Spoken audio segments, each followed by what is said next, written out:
Let's make lemonade. Okay. Let's go to work. That's the signal. Go. 6.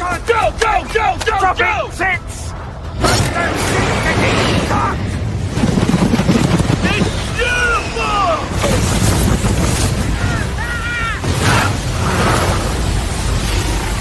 Mother Nature just pissed her pants, dude! Start your day with a jolt of energy and no-holds-barred opinions. This is The Rush, where Travis Justice and Ross Peterson bring you bold, unfiltered, and uncensored takes on sports, life, and everything in between. Buckle up, and let's go.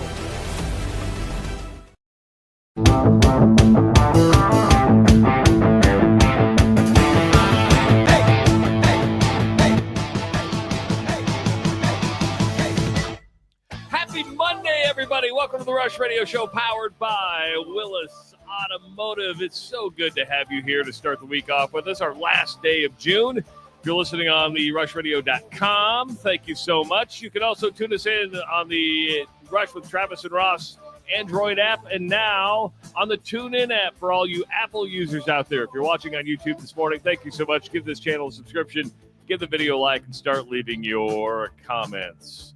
Hello there, Ross Peterson. What's going on there, buddy? I'm good, bud. How was your weekend? Saturday was a unique day. It was a very unique day on Saturday because I was busier than hell on Saturday.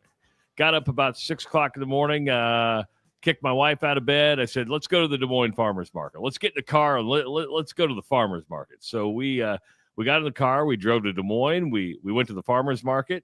And just let me tell you, it was hot. It was really, really, really hot. And there were a lot of people. And, I was talking to Amy from Big Sky Bread. And I go, man, this place is packed. She goes, usually there's more people.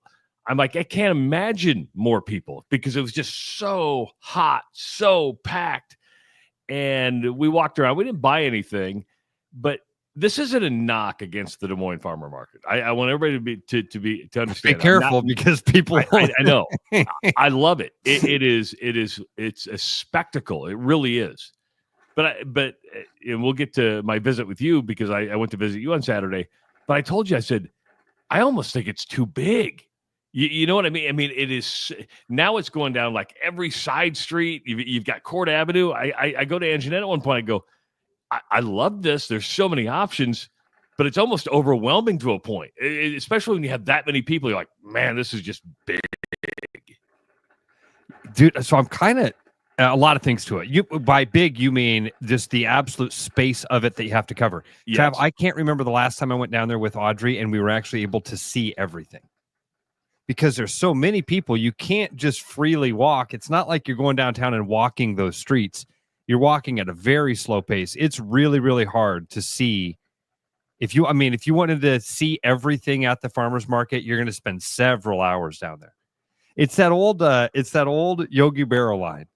The farmer's market, nobody goes there anymore. It's too busy. Get it? Yeah. Anyway. Yeah. There are tons of people down there.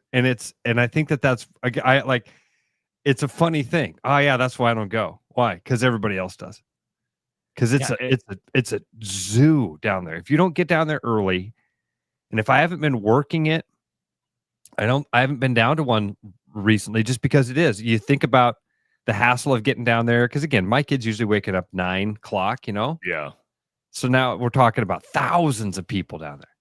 But so, did you enjoy it? Did you? We had a great time and got a lot. It was probably we wanted to shop, but then you're like, oh, we'll come back, and then you're like, where is it? You forgot where you were at.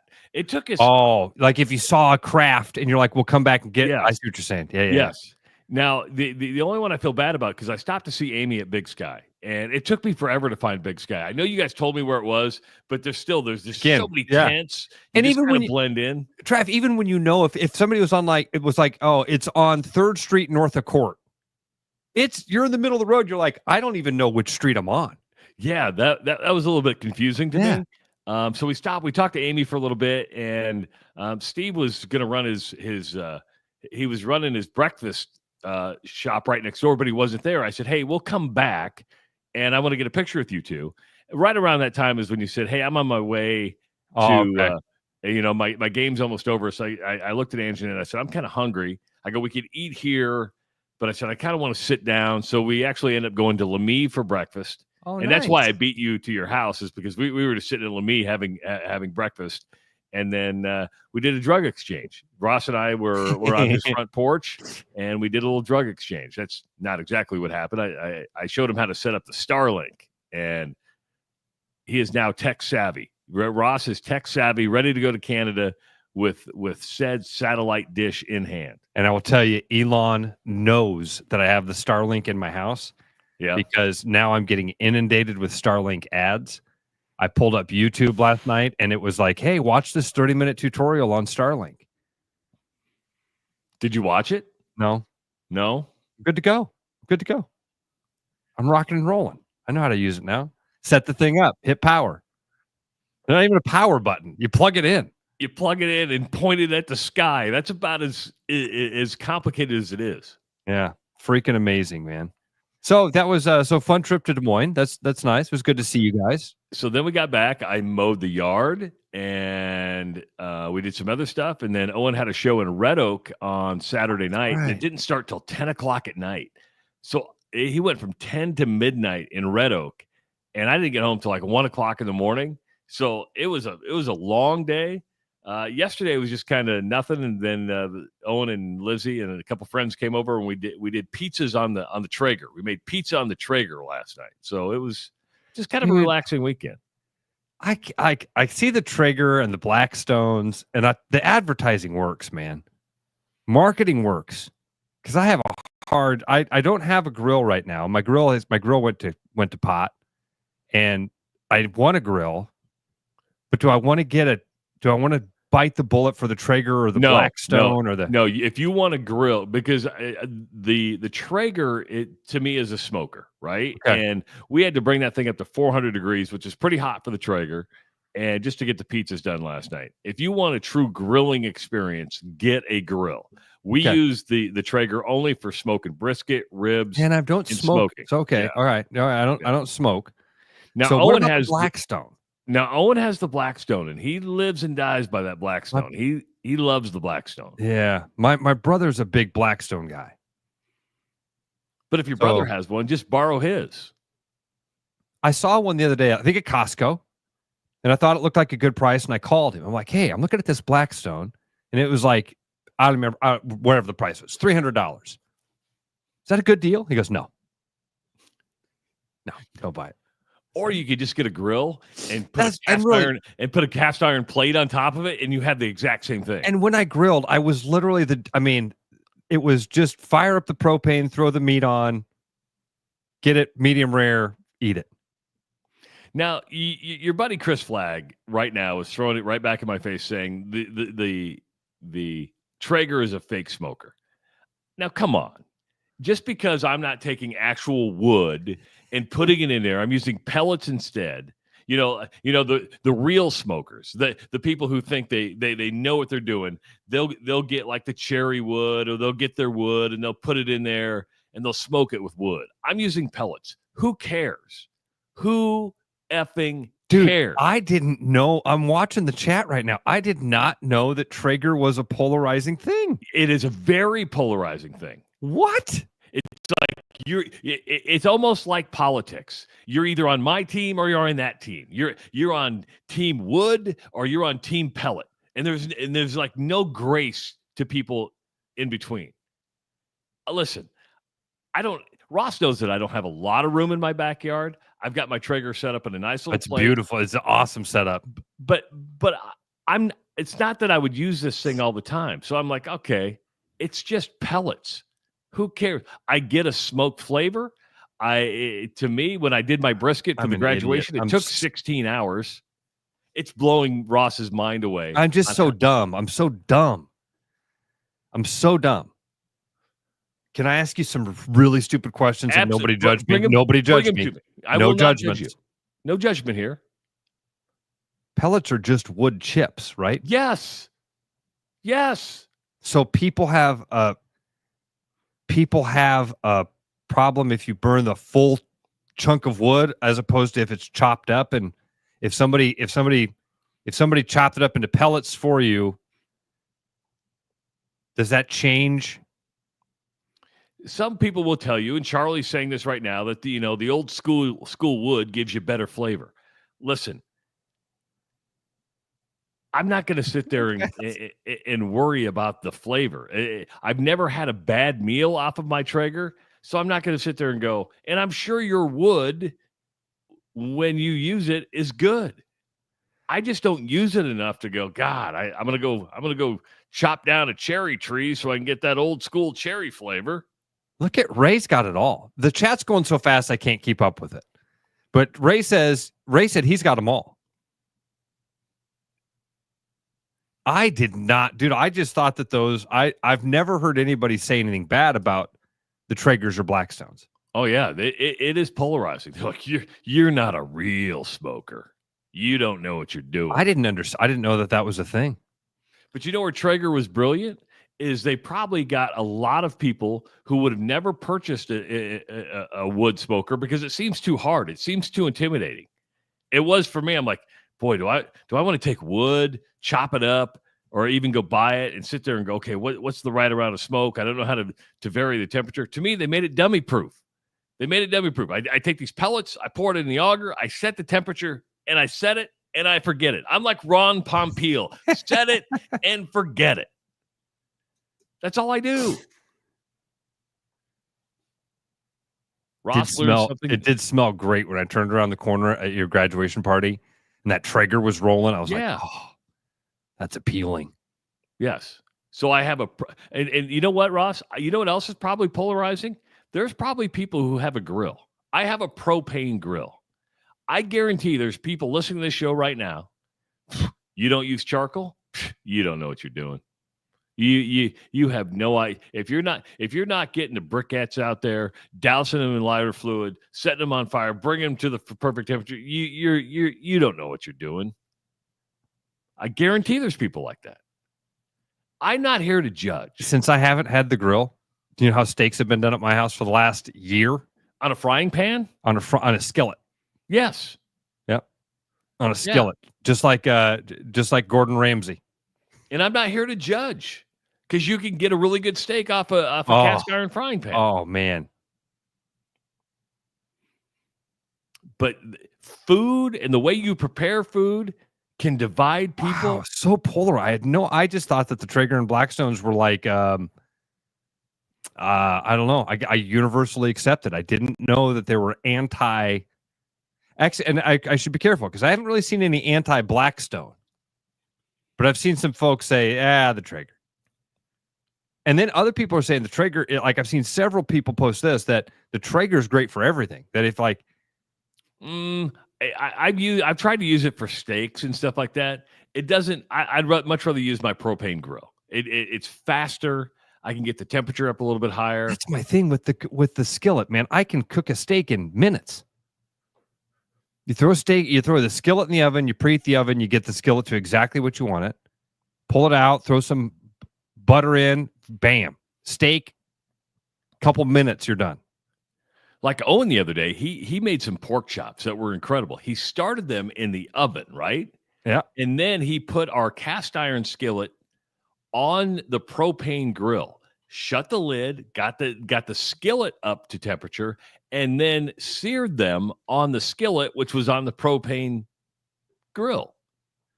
And they were phenomenal. I'm in the bipartisan world here. I'm not here to judge. There's a lot of judgies out there right now. People calling the Traeger the crock pot of the smokers. It's just there for convenience. Have you seen that video of the guy who does the if a crock pot were doing a job interview? It's absolutely hysterical. He's like, I'm going to require my own space on the counter. I have to be plugged in at all times. Yeah. I have 3 settings, only 3. That's right. I'm going to take a long time to cook your meal. Need water. Going to need everything I cook. You're going to have to drown it in liquid. And then and I will smell up the whole house, just so you know, whatever you're cooking, whole house is going to smell like that. Woodley just sent me, said, get the Blackstone, you won't regret it. There you go. Where are you going to put said Blackstone? On your front porch? Yeah, I got to get stolen. Lock it down. chain my Blackstone to the porch. Chain it to your porch swing that sits about 4 feet too high. No, it sits that high so that they can see the TV from the swing. Oh, is that what it is? Yeah, they can sit on the swing and watch their TV shows. I showed up at Ross's house to set up the Starlink the other day, and I set the Starlink. I had to like get on my tiptoes to put the Starlink on the porch swing. And I'm like, if I were to get on this, I'd have to act like a high jumper. I'd need like a run up, jump off the stairs, arch my back, and land the dismount onto said. You got to remember, I have a 6'7" kid whose knees are at about the 5 foot mark. So Jay says, my issue with the Traeger is that the price does not match the quality. So many more sturdy smokers out there. But see, this is where marketing works, right? See, when you said, you know what the best thing Traeger ever did was, I was going to say Dan Patrick. I wouldn't know about him probably if it weren't for him. And I feel like a lot of my friends, man, do I have friends that have Traegers now that I say that? You do. I do. I think we're friends. We're good buddies. You're one of my best friends. Yeah. The Blackstone, I feel like I know a lot of people that have those.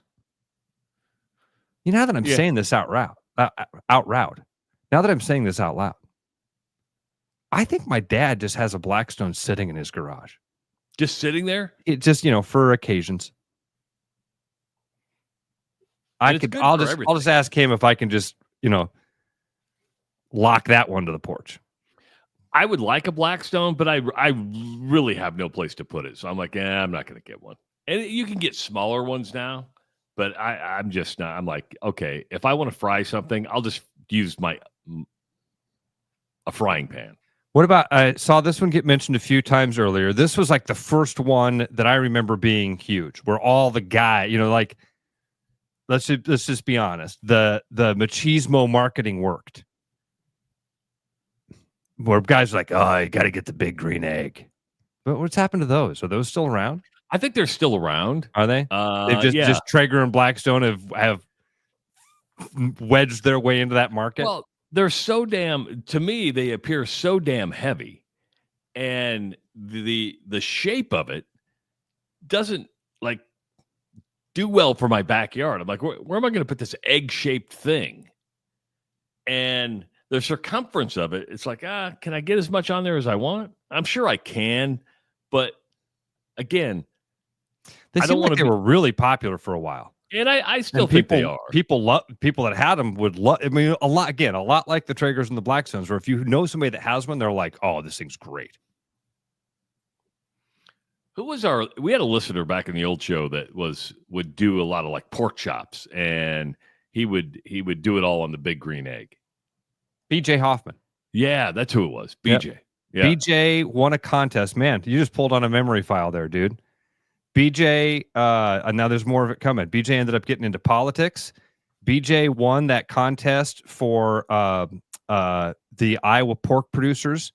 No, it was a national contest for pork producers about new ways to cook pork chops. Because he do them standing up? He did.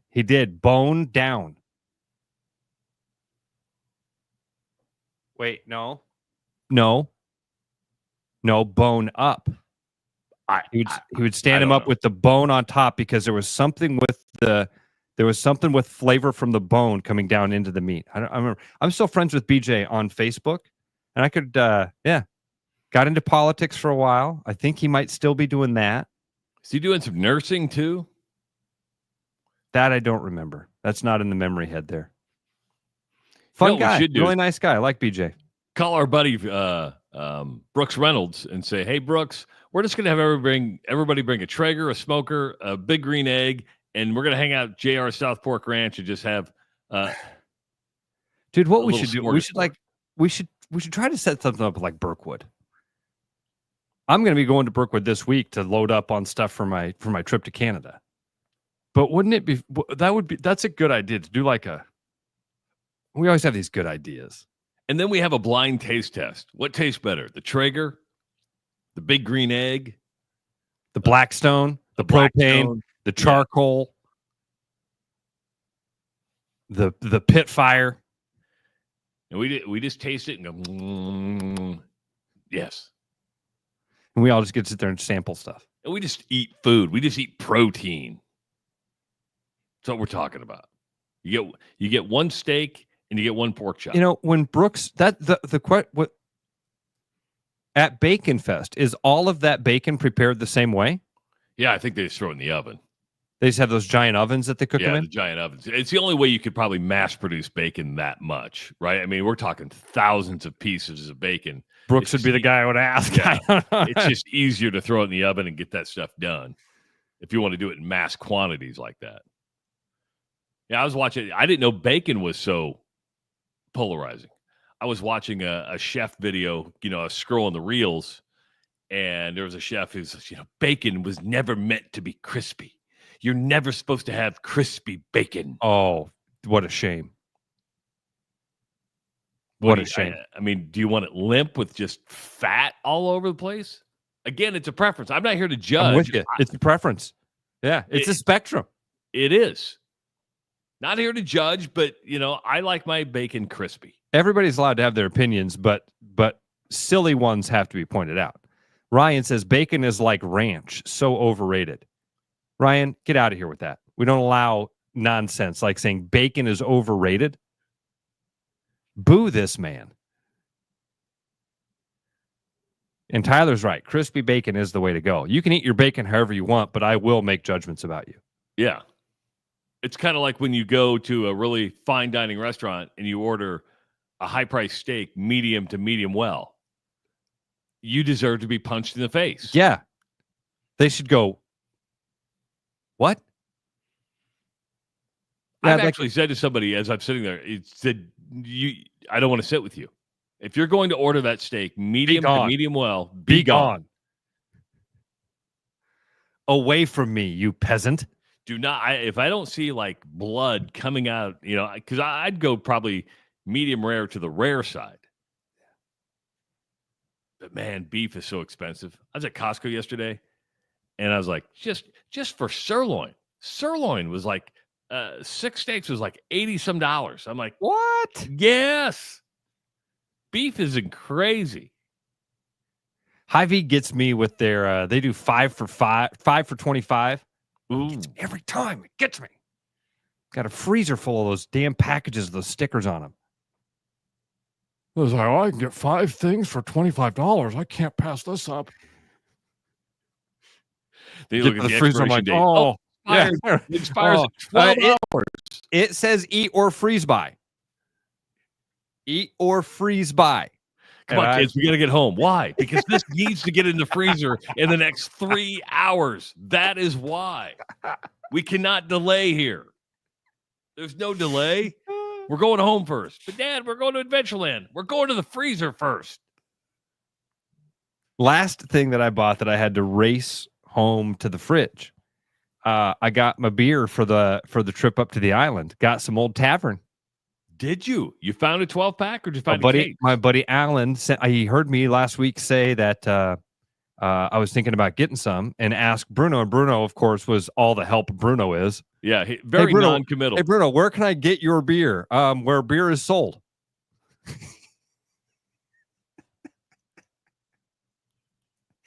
So Alan sent me a message. He's like, hey, man, I was just at the Pleasant Hill Hy-Vee. They had like 10 12-packs. So I was able to grab 3 12-packs of Old Tavern sitting in the fridge right now. So your buddy helped you out, but Bruno just says, just go to where you can find it. I love Bruno so much. Bruno, where can I get that beer you've been telling us all about and getting us hyped about and bragging about? Where can I buy it? Wherever you buy beer. Where it's available. You can purchase it where it's available. Now you're gonna have to get the Old Tavern shirt while you're fishing. Oh, Bruno, where can I get a shirt like that? Wherever t-shirts are sold. Wherever fine t-shirts are sold. We got to get a merch store up and running. I got an email the other day from somebody who does like print on demand, right? I said, hey, I'd be great because I don't want to have an inventory. Because having an inventory just means you're sitting there looking at money that you spent. So I print on demand, and they don't write me back. You send me a solicitation email, And I write back and said, here's our logo. Send me a couple pieces. I want to see your quality. And then they send me up. This would be the last email if you don't want to hear from us. I wrote it back. I said, I wrote you. Why didn't you write me back? But yeah, we got to get some Rush merch out there. We're trying. Baby steps with this.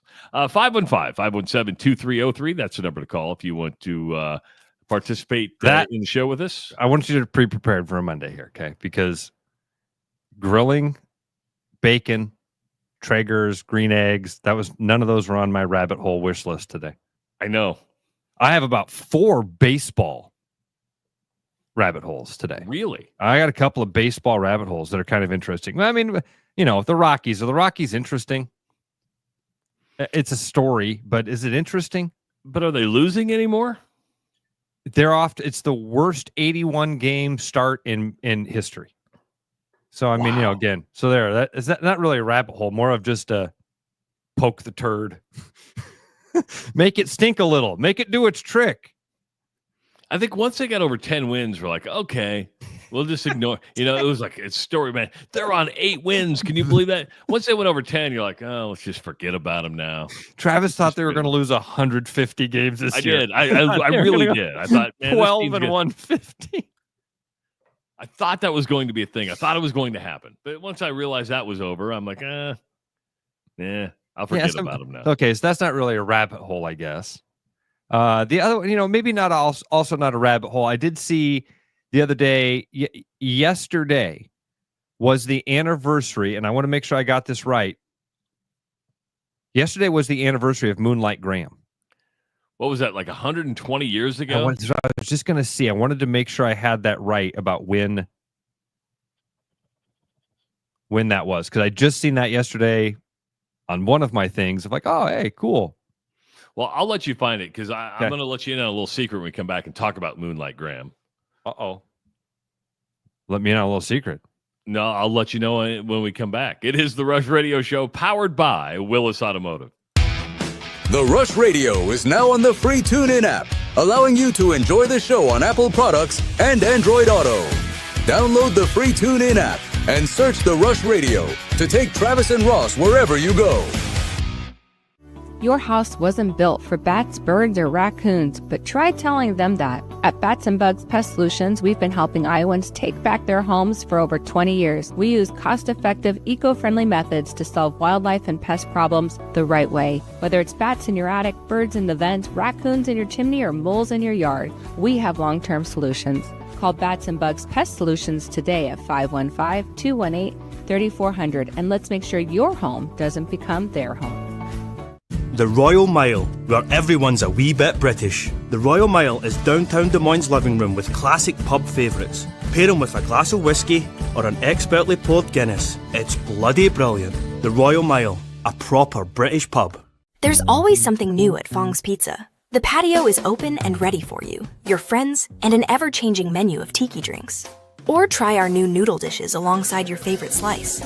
It's all happening this summer at the new Fong's in the East Village. Thinking about buying a home? Get pre-approved in 30 minutes with Gary Presnell at Northwest Bank in Des Moines. Gary offers first-time home buyers programs, VA, FHA, IFA, and conventional loans. Call Gary at 515-975-6767 or find his profile at nw.bank. Member FDIC Equal Housing Lender. You know, Brian, at Central City, we really do have the best selection around. I know. High-quality stuff you can't find anywhere else. Whistle Pig Plantation Rum. Yeah, and over 150 of the best scotches on earth. And a ton of bitters, mixers, and more. You know what we are? High class. Definitely high class, yeah. Make way for the natty. Okay, maybe medium class. Central City Liquor is home of the 10% cash coupon. And the Wooden Nickel program.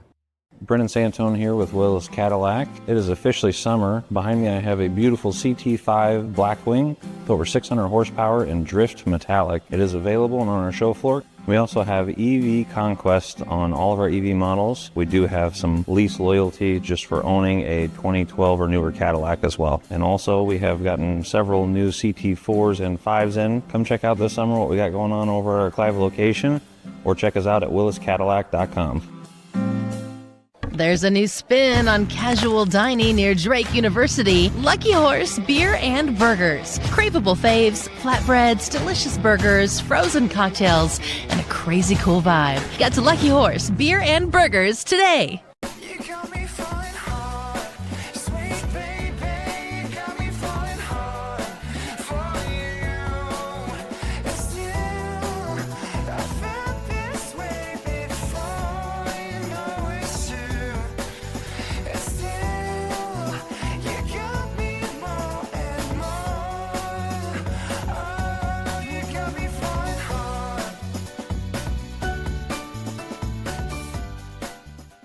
The best bread is made from scratch, freshly baked with locally sourced ingredients and love. At Big Sky Bakery, we take great pride in our delicious products. We know you'll enjoy them almost as much as we enjoy baking them. Find us at the downtown Des Moines Farmers Market every Saturday. Back like a rash you thought was gone. Travis and Ross aren't contagious, but they are addictive. It's the Rush Radio Show, powered by Willis Automotive.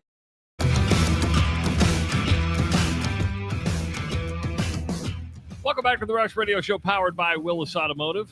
Oh, I was on Willis's website last night, Ross, looking at cars. My wife and I are getting the itch. We're getting the itch. What were you looking at? A Toyota Land Cruiser. Oh, they're sweet cars and like super reliable. In $72,000. Yeah. But then I started justifying it. I'm like, okay, I've got 2 cars to trade in. I can do this much on a down payment. I can bring that payment down to a lot. And Toyota's got like a 60-month, 0% financing right now. I'm like, maybe I can justify this. Right. Maybe I can. And that's a car you could put 60,000 miles on that car, and it's still going to have value. You could put a lot. I would love a car with 60,000 miles. My Expedition has 150. My Pathfinder has 184. My Impala has 144,000. I don't have any car with less than 140,000 miles on it. And you could run that thing till it has 140, and it would still have good value. Yeah, on the resale market. Yeah. So Jason Willis, just to let you know, probably in the next couple months, I'm gonna come visit you. I'm gonna sit down and say, Jason, you're gonna go old school. Me and you, we're gonna do a deal. Let's do a deal. I know it's not for everybody. I get it. I know that we have that just by sheer definition of it, this is a very, very small percentage of the population. That Cadillac Blackwing. Oh, with the blue one? Dude, it is like, it's magnetic. There is I walk into that every time I just got my oil change last Thursday. And like, I walk into that showroom. Now they have 2 of them sitting in the showroom. They used to have just 1, which was enough. Now there's 2 of them. And it is like, I can't even describe it. You walk into the room with it and you're just like, oh my God. It feels like something. There's something about There's a new something car room. in this room. Yeah, you're like, you're in the room. You're like, I can't take my eyes off it. Why can't I stop looking at that car? I want to go closer to it. Why does it make me feel good? Because it's a Cadillac. Because it's blue. Because it's got every bells and whistles that you want. Freaking amazing. So anyway.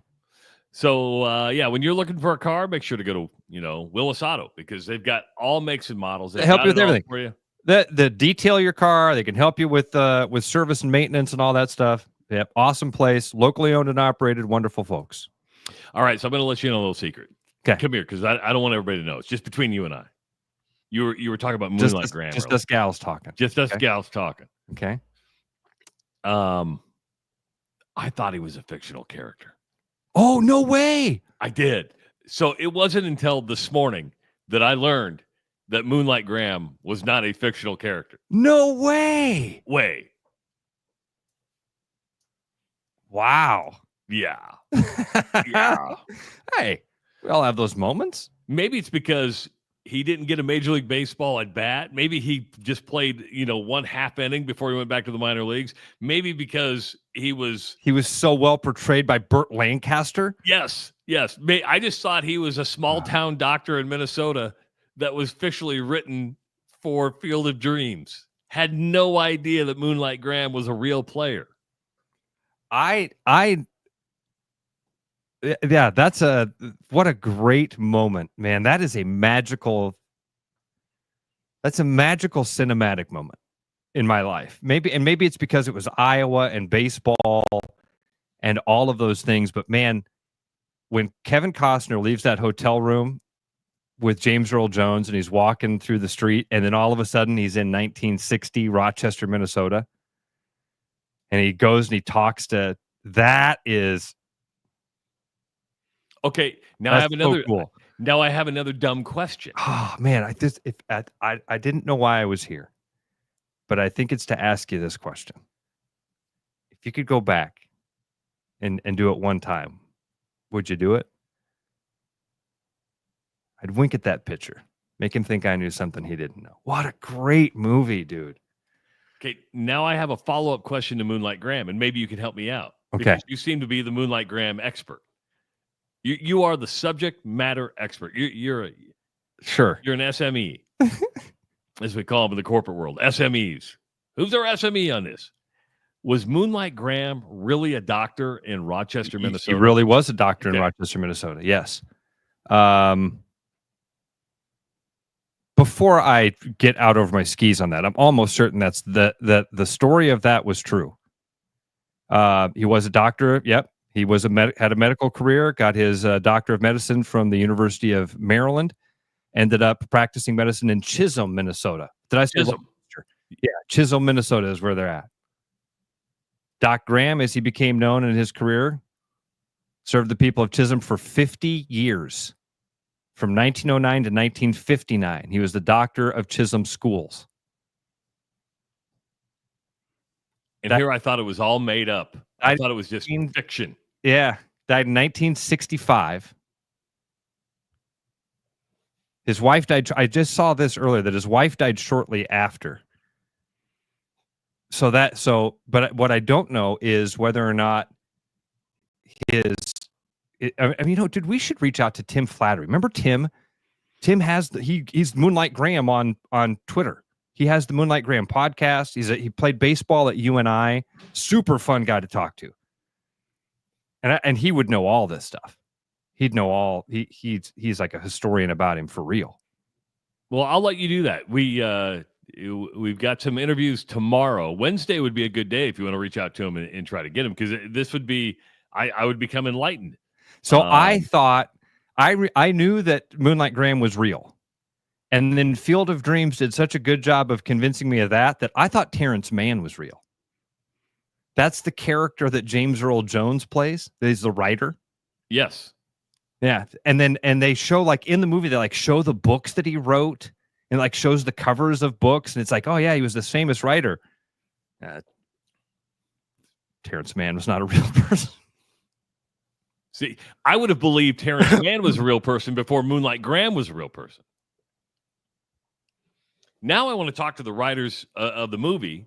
Was it a movie or was it a book? It was a book. A guy from Iowa named W.P. Kinsella wrote a book, but it wasn't called Field of Dreams. I think it was called Shoeless Joe. I got it. Okay. Hold on. I've got it. You've got it? I've got it here somewhere in one of these bookcases. I mean, it's just, did he do it based around Shoeless Joe, or did the premise of the whole story come because of Moonlight Graham? And you used Shoeless Joe as kind of the catalyst. So, man, now I'm going to pull. I think, because W.P. Kinsella was an Iowa guy, so I think that it was written more based on the corn story. Like, okay. Guy brings his cornfield to life type of thing. Let me look it up here, because now somebody says that the book was called Field of Dreams. No, the book was called Shoeless Joe. I know I've got it here somewhere. I'll find it during our break.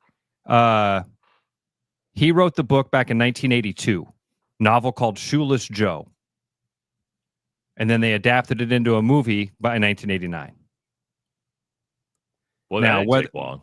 Yeah, whether I'll have to look and see what if I can find the catalyst of what the book was.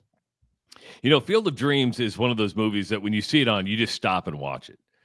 And Ross and I were having this conversation in our pre-show meeting. You'd think we'd talk about what it was actually going to be discussed on the show. No, we go off on tangents. We go off on our own rabbit holes. But we were, because you were talking about AI and how are we all going to be killed by robots? Yes, and the answer is yes. And I said, well, have you ever seen the movie AI?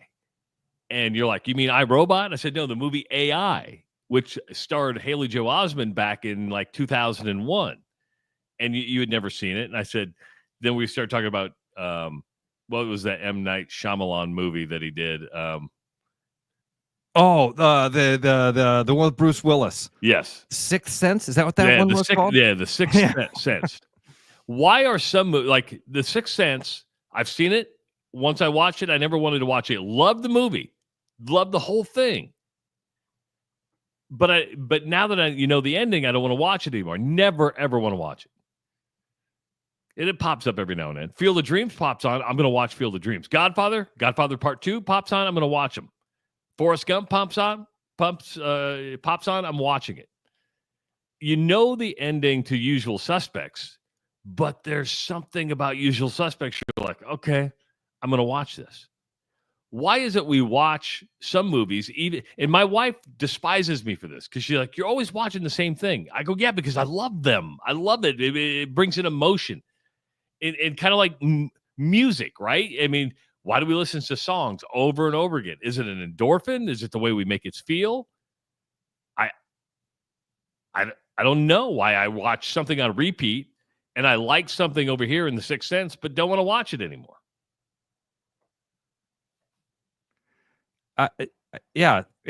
What is it about listening to a song?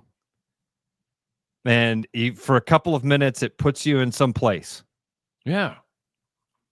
And a movie can do that over a longer period of time, obviously. I've had movies that I watched dozens. I can't count how many times I saw Braveheart or Forrest Gump or Rudy. But I am much more like Anjanette now. Like with the kids, I'm always telling the kids to watch something new. Whenever we go to sit down to watch a movie and Audrey's like, oh, let's watch Troll, or whatever it is now. She went, let's watch such and such. I go, no, we've seen that. There's so much new stuff. And then, because you're right, Sixth Sense is not a movie I would ever go back and watch again. No, because you walked out thinking that the guy just wasn't talking to his wife the whole time. I was an idiot. I literally am one of those people. I walked out of there. I was like, somebody's like, man, I can't believe he was dead. I was like, no, he just didn't get along with his wife. What are you talking about? No, he got shot. It took me a long time. People were like, hey, he died at the beginning of the movie. Do you not understand that? No, his wife just was ignoring him. Poor fella just had a tough home life. Maybe that hit too close to home at the time. Maybe. I don't know. Usual Suspects, I got it. When Verbal Kint loses the limp, you go, oh. He's Kaiser Soze. Kaiser Soze. What a great character. Yeah. Moonlight Graham, great character. Terrence Mann, great character. Ray Liotta is Shoeless Joe, great character. Now, there's something else about that because Jay puts out a good thing. The ADHD brain. It's comforting to know what's coming. There might be something to that. Jay. Boom. And if you talk to my wife, she'll tell you that I have a lot of ADHD. Wow. Yeah. That's good. That's really good. The ADHD brain likes to know something's predictable. Huh. Damn, Jay. Getting all philosophical on us. Psychological. Scientific whatnots. Why do you got to be so damn smart? Good job, Jay. Thanks for sharing your brain. Thanks, man. Appreciate that. We appreciate you, Jay. More than you'll ever know. Another rabbit hole to go down besides me not knowing that Moonlight Graham was a fictional character. That's awesome, by the way. That's awesome. What, that I admitted that? No, that you yeah, I think that's kind of cool. Yeah, obviously you and I are both idiots and don't care about looking like morons. Here we are almost 40 years later. It's like, Boom! Dude, I learned something. I asked earlier if wood pellets were just chipped up wood. Okay, it's okay. We're morons, and we freely admit it. Freely admit it. Luis Severino was signed by the A's during the offseason. Largest single money contract the A's have ever given. 3 years, $67 million. Shows you how much money the A's don't have when your single largest signing is $67 million. They are playing their home games in Sacramento this year. Severino has been very critical of the Sacramento Stadium, Ross. Says he just doesn't feel it there, right? And he's come out and been openly like, this is a crap hole. I don't want to pitch here. And the numbers don't lie. When he's pitching at home in Sacramento, he's 0-7 with a 6.7 ERA, 6.79 ERA. On the road, he has a 2.27 ERA.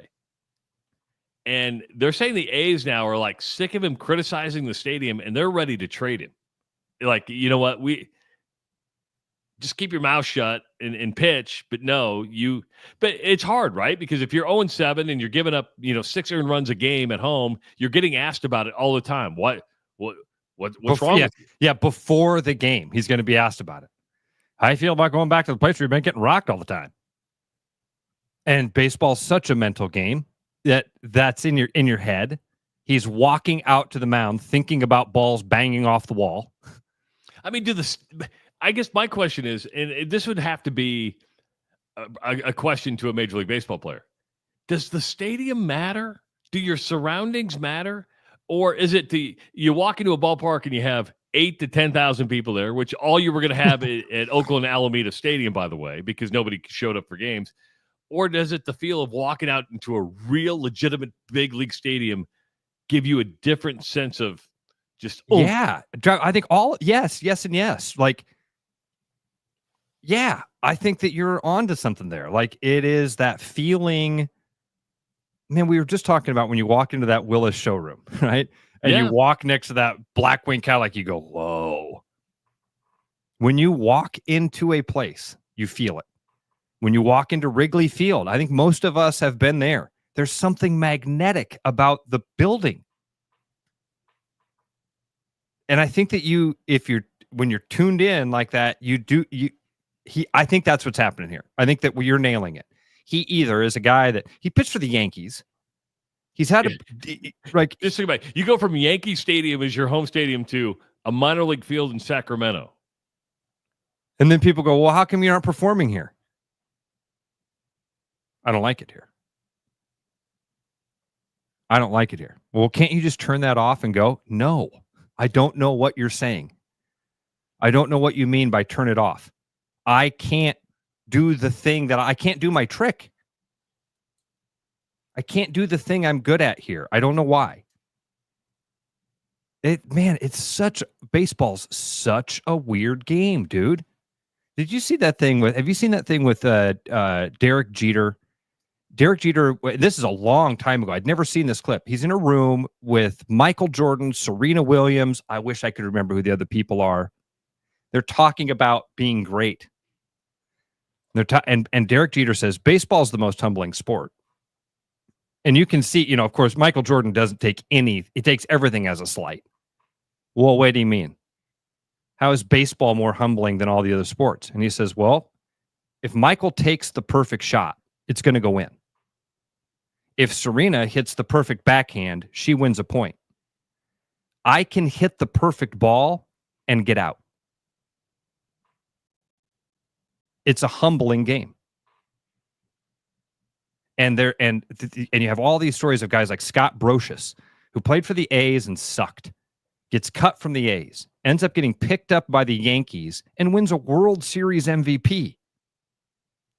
How the hell does that happen? I don't know, man. There's something magic in the sauce. There's something in there that you get around a place and you feel good and you go, yeah.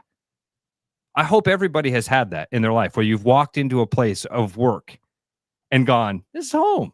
This feels right. This feels great. I'm ready to do all the fun things here. And then most of us had that place where you walk into work and go, All right, I'm here till 4 o'clock. Let's do this. And right now, Luis Severino's in that second part. He walks, he gets out of his car in the parking lot, and he shuts off his car in the parking lot and goes, but it's also an example of don't chase the money, because, you get the $67 million contract. Be careful what you ask for, because that doesn't, you have expectations to perform, but your work environment does matter. Now, and it's also maybe your surrounding rest of your teammates. Not saying you don't like them, but you don't have a very good team. The A's are in last place. Tampa Bay is in a very similar situation. They're playing in a class. They're not even playing in a AAA ballpark. They're playing in a Class A ballpark owned by the Yankees until the Tropicana Dome, or whatever they call it now, gets fixed. But they're in second place in the AL East. What's the difference? Well, the players. Yeah, I don't know, Trav. It's something big, right? It's the organization. It's the players certainly are the talent. But again, Luis Severino is a talented guy, and now he's not performing. So if you looked at his stats, you'd say, oh, this guy sucks. Luis Severino sucks. He doesn't suck. He's sucking right now. Except on the road, where he goes down to a 2.27 ERA. Right. And so that tells me that, when he's walking to the ballpark there, he's in a different space. Probably trading him is the best thing to do. But if you're the A's, it's got to be really depressing as an A's fan, because so then what? You trade him for 4 other guys who feel the exact same way? You trade him for 4 more guys that you have hope in, that you just crush their spirits and careers because they come to a AAA ballpark that sucks on a team that sucks? But what you have to sell is a little bit of hope, and that is, listen, you get everybody saying, we know these are not ideal surroundings.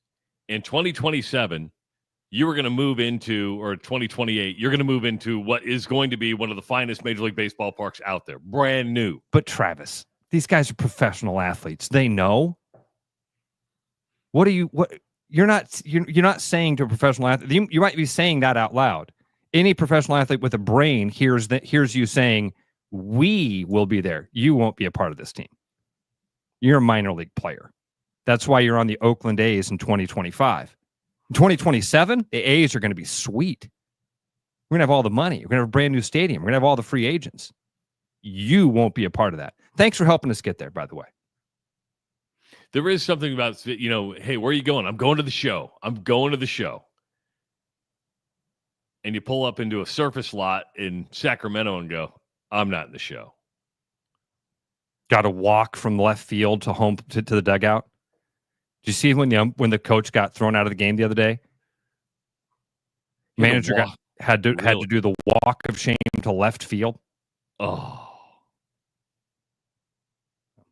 damn.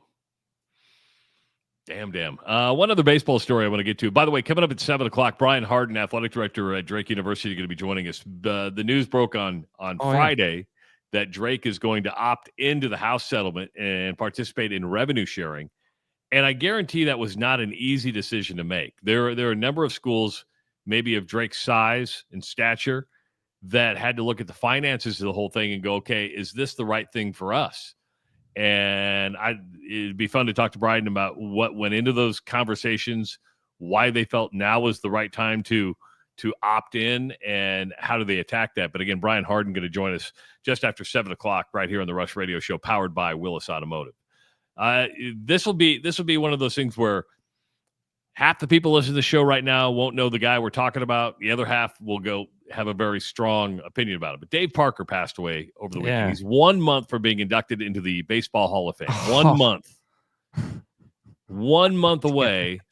But Dave Parker is a 2-time world champion, won one with the Pirates, won one with the A's. He played from like 1974 to 1989 or something like that, Ross. I mean, that's a pretty darn good career. To me, he was always a Pirate. He was part of those Pirates teams back in the 70s when I was on the Steeler bandwagon. I was on the Pirate bandwagon. Pirates had Kent Tekulve. They had Willie Stargell. They had Dave Parker. He was 74, but one of those guys that had an impact on a childhood for sure. For sure. They called him the Cobra. The Cobra. What a great nickname. 6'5". He was a big dude. Big dude, man. I'm with you. Always seemed like a pirate. I do remember him as a Red, because when you said he was a world champion there was something in my head that almost said, wait, was he a part of the Big Red Machine? But no, he came up with the Pirates, and he was a part of that Willie Stargell, Bill Madlock Pirates team. And then he was a part of the A's, that 89 with Canseco and McGuire and Carney Lansford and Walt Weiss. Yeah, Dave Parker was a good one, man. But God, can you imagine? You're sitting there going, God, let me get to my induction. Let me get to my Hall of Fame induction. And then a month short of getting there. So tough one to lose. But and that's just another sign that we're getting older, when all your childhood guys start passing away. Like, man, I just keep moving up that ladder. Keep moving up the ladder. Played until he was 40 years old, Trav. Damn. Yeah. From 22 to 40. 11 years with Pittsburgh, 4 with Cincinnati, 2 with Oakland. Spent some time with Milwaukee, California, and Toronto. So what was his final year? 1991. 1991. Yeah. Damn. Not too many guys can say they got to play till they were 40 years old. Of course, Ross and I will be doing a radio show when we're both in, I'll be in my 80s. Good morning, everybody. Welcome. It's just kind of like, this is where the Hall of Fame kind of like annoys me. What a shame. What a shame that this guy didn't get the chance to be honored. And why not? Yeah, and why did it take so long? To me, Dave Parker was one of those guys that just stood out to me as a kid. If you would have told me that Dave Parker wasn't in the Hall of Fame, 6 months ago, I'd have been like, what? Yeah. You mean he's not in the Hall of Fame? 515-517-2303. When we come back, Brian Harden, athletic director at Drake University, going to be joining us on the Rush Radio Show, powered by Willis Automotive. The Rush Radio is now on the free TuneIn app, allowing you to enjoy the show on Apple products and Android Auto. Download the free TuneIn app and search The Rush Radio to take Travis and Ross wherever you go.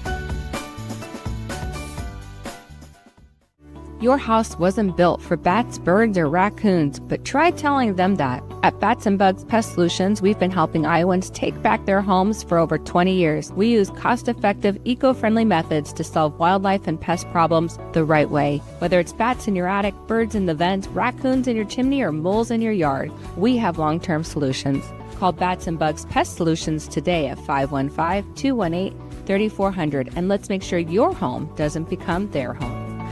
Hey everybody, Mason Miller, sales manager out here at Willis Infinity. We have some great stuff going on this month. Right now you can get $4,000 off a brand new QX80, 2.9% out to 60 months. On top of that, QX60s are doing 1.9 clear out to 60 months, 2.9 at 72, and even an incentivized rate at 4.9 at 84 months. For more information, come see us in our showroom or visit us online at willisinfinity.com.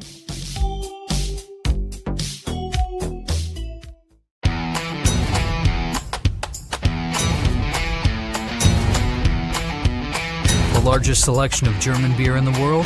You'll find it at the Hessen House. From Doppelbocks to Oktoberfest to Hefeweizens and Dunkels, there's no passport needed for the deliciously different beer and food at the Hessen House.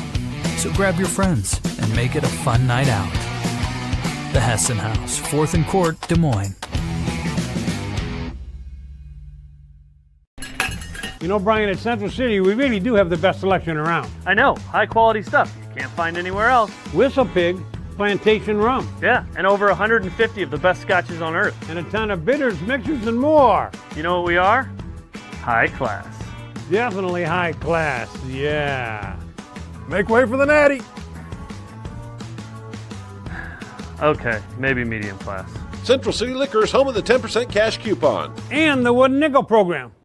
Back like a rash you thought was gone. Travis and Ross aren't contagious, but they are addictive.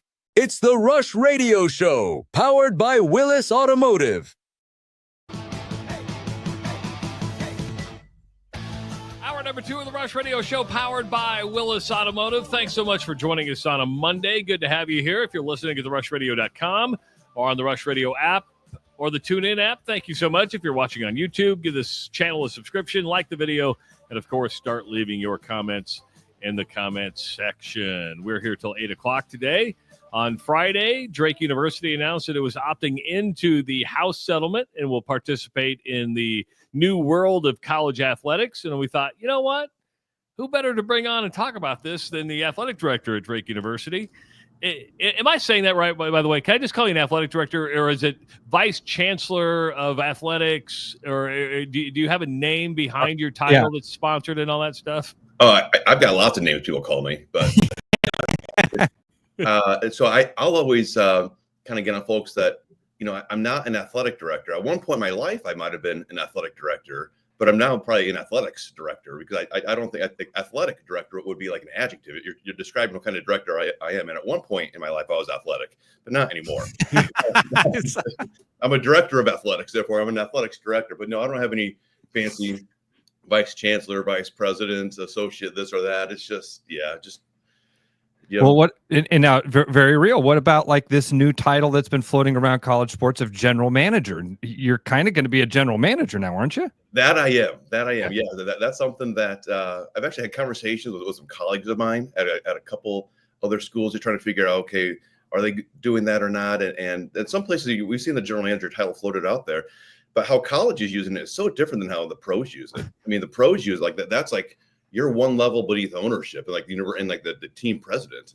You're hiring the coaches, and so that's not kind of how colleges have done. College is now like the general manager, in most cases, reports to the head coach and is kind of being told what to do. And you're, and so in our case, when we're talking about, gosh, general manager at our level, what does that look like? Are they really negotiating contracts with agents, representatives of student athletes, and do they have the ability to sign off on certain dollar amounts and certain clauses and contracts? And the reality is no, they wouldn't. They'd have to come to me anyway. So let's just eliminate the middleman and take those dollars that we would have spent on a new person, because we clearly don't have that in our staffing right now, and take those dollars that we would have assigned to that position and funnel it back into the programs where it can make a bigger impact. Kirk Ferentz, we had him on last week, Brian, and we go, what does a general manager do? He goes, everything I don't want to do. I go, that's a good way to. Yeah. Hey, can I say real quick? I was kudos to you guys for what you've built here in a relatively short period of time. Twice last week, I was out in the public, and two very different settings, and folks came up to me saying, "Hey, I've seen you on with Travis and Ross," and one of them was somewhat of an awkward situation where I was doing a speaking engagement over at Des Moines Golf to the Rotary Club of West Des Moines, and I'm walking back to use the restroom before I get to go on and speak, and I hear somebody say, "Hey, don't I know you?" Well, there's like a group of people outside the lobby that could have been directed to anyone, so I just kept on walking and went into the restroom, and moments later, I'm staying in a urinal. A guy walks and goes, "I think I know you," and I'm making sure he's looking at my face when he says this, and he said. And I'm like, "Oh, yeah?" He goes, "You go on with Travis and Ross sometimes." And I said, "I do. You want to have this conversation now, or you want to?"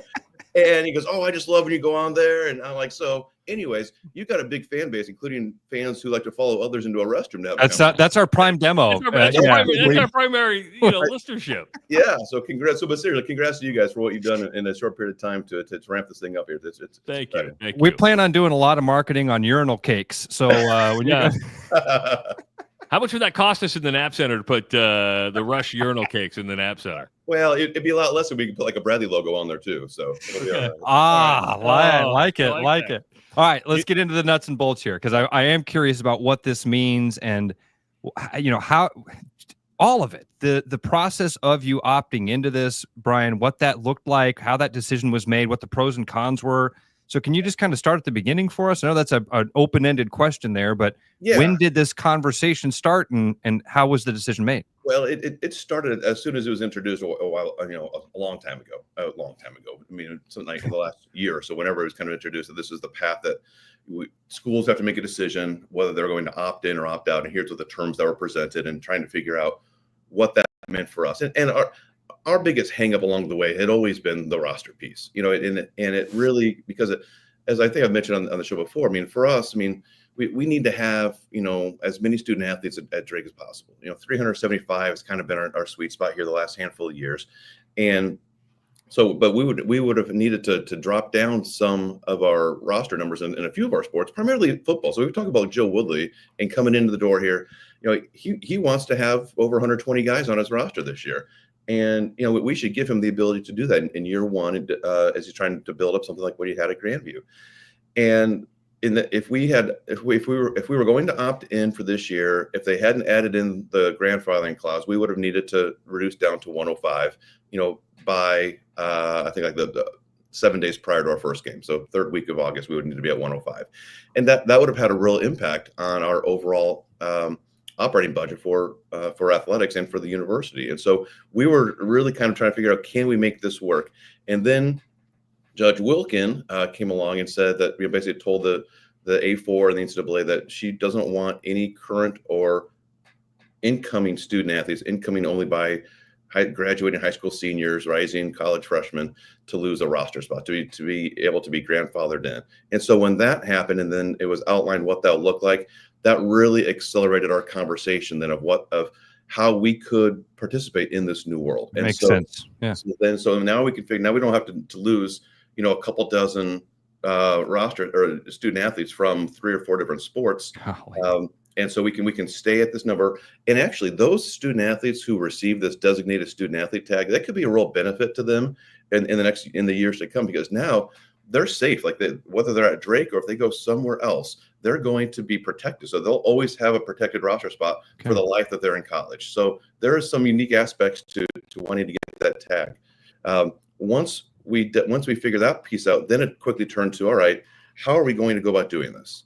How are we going to go ahead and try to figure out, how are we going to, what are we going to pay? How are we going to make payments? Are there certain vendors and tools? We're going to try to do stuff in-house. We're going to go outside. And so that's really where we've spent the last few weeks, is trying to get up to speed, talking to colleagues of mine, talk with Beth at Iowa and Jamie at Iowa State, or talk to folks in other leagues, just kind of where they're at with stuff. And so I feel like we're in a much better spot than we were a few weeks ago. I think we're in a pretty good spot relative to our peers, but it's still really pretty unknown. And for us, we'll start our round of payments the 1st of August. That's how it was set up with our collective previously, with quarterly payments that began in August. And so we've got maybe a little bit of a longer runway than some other folks who are going to start tomorrow. But we will be making some more decisions here in the next couple of days about just kind of ironing out some of those last details. I'm sure there was a lot of people thought when the release came out, so well, that's a no-brainer. I don't think it was a no-brainer, and I think you just laid out why. The Ivy League's not doing it. Are there any other Valley schools that aren't doing it? And I'll use one where I'm located right now. UNO, University of Nebraska Omaha, did not opt in. Ross, they have Division I hockey. That's a big gamble what they're taking in the Summit League. They opted not to go in. So that made me lead. You were probably faced with a bigger conversation in your head than most people realize. And did everybody in the Valley go in, or are there some that opted out? Everyone is opting in. Not everyone is going to participate to the same level. Some folks are opting in and they're moving their collective in-house, like what we're going to do. Others are opting out. Like Illinois State's is opting in, but they're going to still have their collective manage everything for the first year. Other folks are kind of figuring out what that looks like. And for us, it was, the grandfathering piece was important. And there's language in there, I believe, that if you don't opt in this year and you opt in next year, you've lost the ability to grandfather student athletes. And so for us, it was a now or never proposition. It was, okay, well, we may not know exactly what it's going to look like, but we know we got to jump in now. We got to build this plane as it's running down the runway here. So that's kind of where we're at right now. Once you opt in, can you opt out? That's one of my questions I had. Okay. Yeah, so it's an annual thing. So you can attest each year as to whether you're going to opt in or opt out. Just know that if we opt in this year and then we choose to opt out next year, then we'll have to make sure, our rosters can go back to kind of what they were. We're not beholden to that. But we also, the new benefits in terms of being able to, share revenue with student athletes from the institution from us, like pushing payment out, that would disappear. So if you sign a multi-year agreement, you're going to have to find some way to get those dollars outside of your organization pretty quickly. All right. You mentioned you were able to fold NIL in-house. A lot of universities either didn't do that or weren't able to do that. Was that something, Brian, with the way that you guys set up the NIL initially that allowed you to do that, and you kind of saw this coming, or how'd that work? I'd love to say yes, because it makes me sound really smart. Yeah, just say it then. No, I'd say what Kyle Mertz did initially, and then got tremendous help from Ryan Boatman, Kurt Brewer, Mike Nix, and a whole host of folks. They established our Do Great Collective as a 501c3. And so we were able and got approved that way. And so what's going to essentially end up happening is the dollars that have been in our 501c3 for Do Great are going to get transferred over into our excellence funds for men's basketball and women's basketball.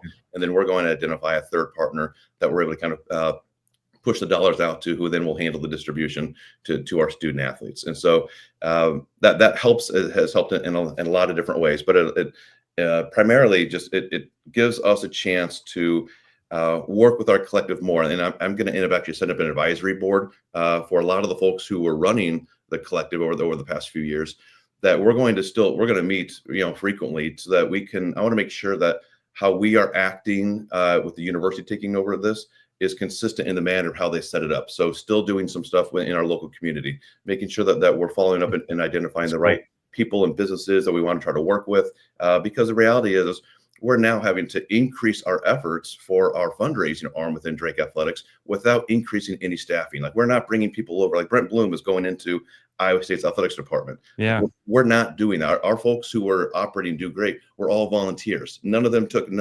skimmed any money off the top. Some of these places were taking 10% to as like management fees, and our crew, to their credit, didn't take a penny. That they did this just because they loved Drake Athletics, and they knew that what was best for the department and for the university was to have a thriving basketball men's and women's program. So that leads to my next question.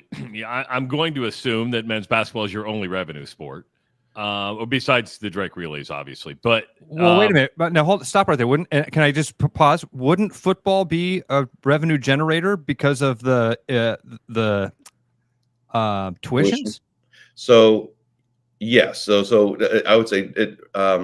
How do I phrase this in the nicest way? So, it's a revenue generator for the university. There we go. Not the athletic department. Oh, okay. All right. I see that clarification. I'm sorry. And just one other quick point of clarification. The football league we're in, the Pioneer Football League, passed a rule that prohibits us from participating in institutional-led NIL. So our football players can benefit from NIL on the side, but it can't be anything. There's no shared revenue that can flow from the school to our football student athletes, just as there's not any athletic aid that can flow from our department to the student athletes. So that takes that whole group off. So then it comes back to Travis's point of focusing on both basketballs as our primary revenue, and then Drake relays. Those are the three that will drive a lot for the department. Thanks for that clarification. I just wanted to, I thank you for that, because it's organized crime, really, Ross. Is what we're saying is football brings in 120 people.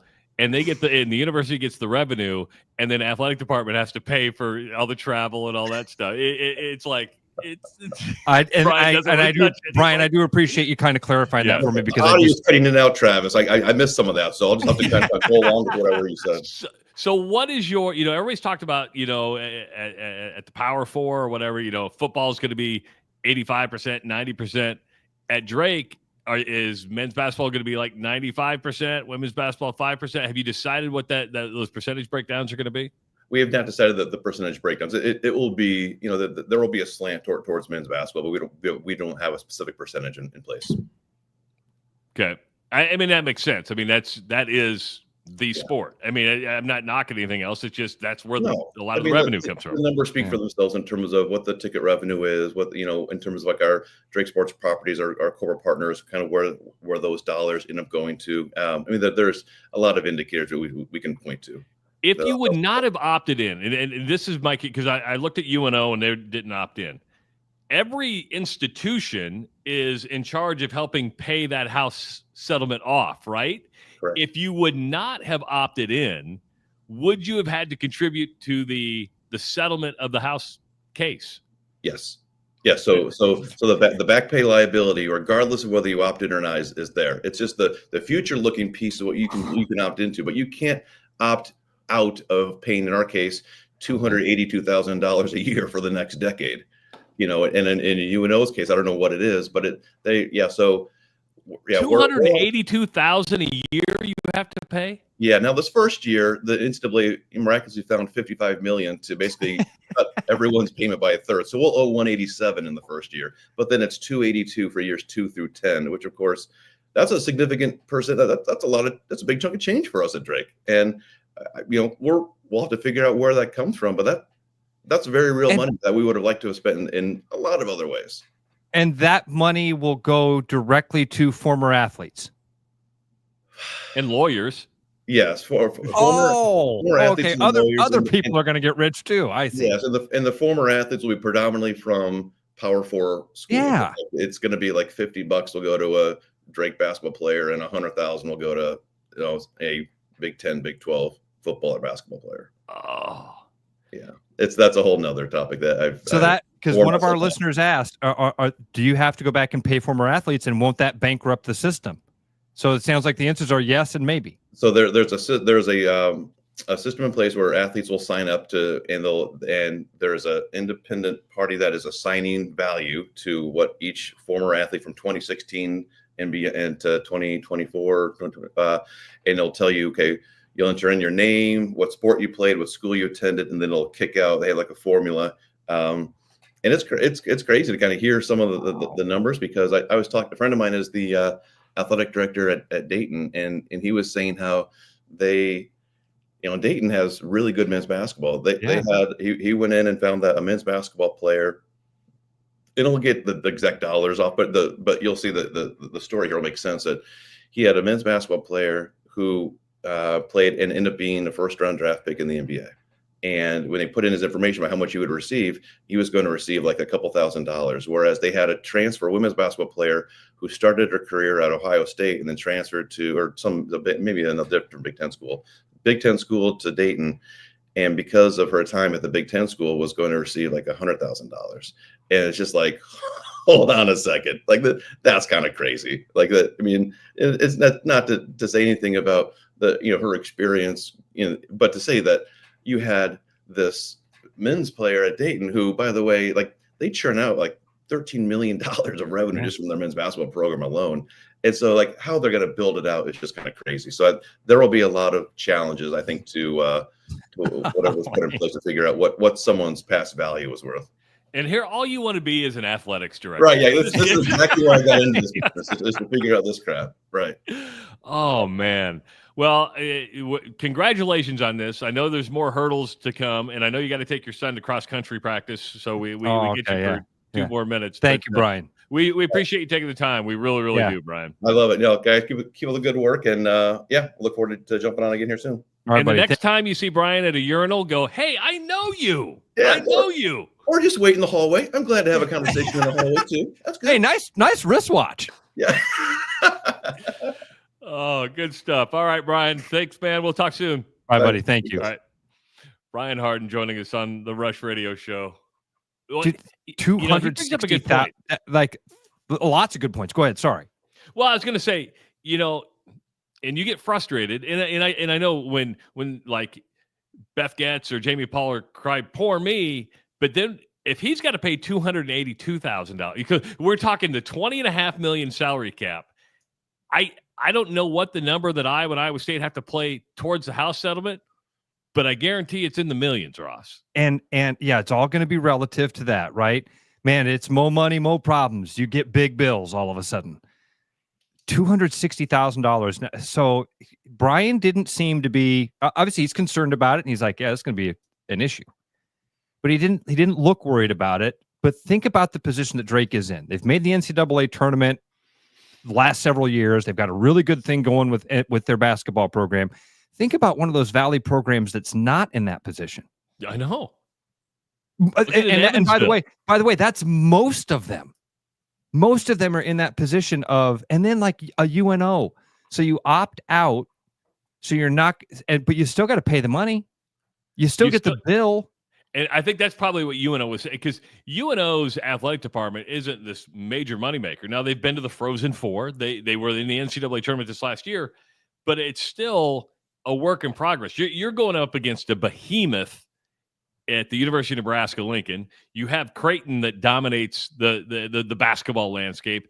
I think they were just at a point where you go, hey, we're going to sit back and just get a lay of the landscape, because if we opt in, and really with a lot of these schools, we talk about revenue share. Iowa is going to do revenue share on top of any other NIL deals, right? And I think, and so I think what you're seeing here is at a Drake, at a UNO, or somebody, basically you're taking your NIL, you're moving it in-house, and the dollars you raise that's your revenue share. Because Drake's not going to hit $20.5 million. There you go, Trav. That's why when we talk to Bloom, we will isn't necessarily full. There you go. That's a good clarifier on why one folds into the other doesn't. 515-517-2303. He called during Brian's interview. Then he realized we were interviewing Brian Harden. Then he calls back. Happy Monday, Derek in New Sharon. What up, Derek? Derek? How we doing today, fellas? I just got a little story for you. Over the weekend, I met my daughter's boyfriend for the first time. They've been seeing each other for about 6 months, and they were coming down on Friday, and he's from Carroll, Iowa. Because everybody's from Carroll. My wife said, "Don't be drinking.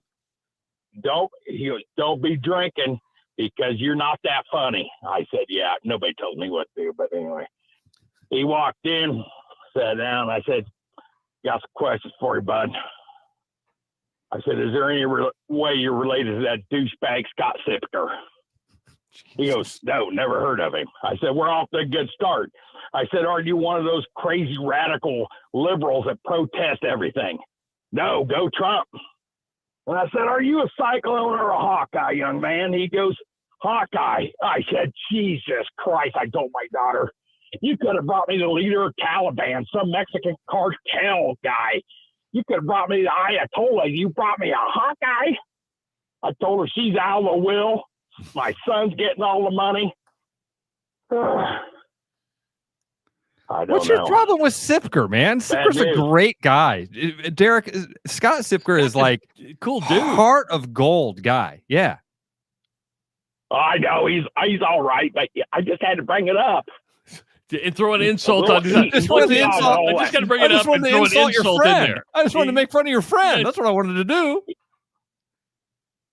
Yeah, I just make sure he wasn't related to him. But then I told him, if there's any children come from this union ever, they will be clones. Because the nonsense of a Hawkeye fan stops with you, young man. Wow. He's an all right kid. Oh, but he's an all right kid. He's an all right guy. You would have taken the Ayatollah over him, but he's an all right kid. Oh, my daughter already warned him. All right. He knew something was coming. All right, Derek. Good stuff, man. Glad you're going to be a father-in-law. Hey. Yeah. Well, I don't know about that. Oh, you just said if there's going to be a union, your grandchild's going to be a Cyclone. So I'm just assuming that they're moving in that direction. I said if any kids come from this union ever. That's where the Hawkeye stops right there. All right. Have a good week, Derek. Go run a company. Thanks, Derek. Right, see ya.